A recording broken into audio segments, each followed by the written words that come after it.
तो नमस्कार दोस्तों, तो कैसे हैं आप लोग। आज एक ऐसा मामला सामने आया है झांसी का, जो जिस चाकू से पति ने मुर्गे को कट किया, उसी चाकू से अपनी वाइफ का मर्डर कर दिया। जी हाँ। तो होता यह है कि शुक्रवार के दिन उसका पति मार्केट से मुर्गा लेके आता है।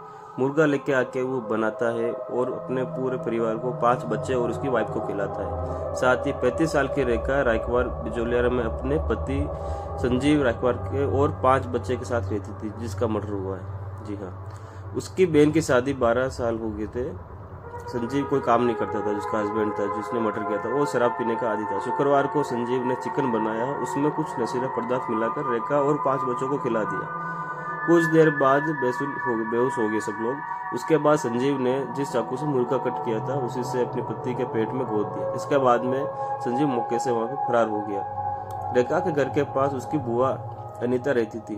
घटना के कुछ समय बाद वह किसी काम से रेखा के घर पहुंची।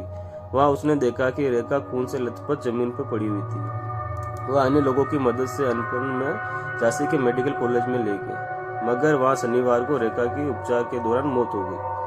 पुलिस के अनुसार आरोपी संजीव मूल रूप से ललितपुर का रहने वाला है। उसके पिता रेलवे में जॉब करते थे। उनकी मौत के बाद उसकी मां को जॉब मिलती है और कुछ समय बाद उसकी मां की मौत हो जाती है। मां की मौत के बाद उसने अनुपमा नौकरी नहीं की। इतना ही नहीं, ललितपुर वाला मकान 12 लाख में बेच दिया। साथ ही पिता के फंड से वह बिजोला आ गया। आरोपी संजीव रायकवार की रेखा दूसरी पत्नी थी।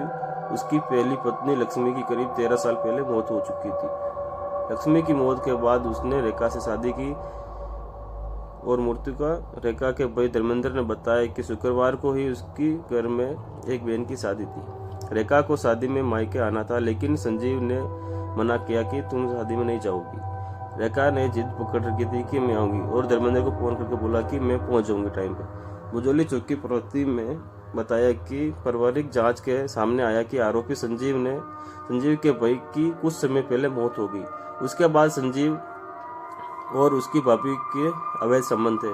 दोनों के अवैध संबंधों के बारे में रेखा को पता चल गया। उसने अपने घर वालों को भी इस बारे में बता दिया। उसकी बात को लेकर पति पत्नी में झगड़ा होने लगा और झगड़ा इतना बढ़ गया कि संजीव ने उसकी वाइफ का मर्डर कर दिया।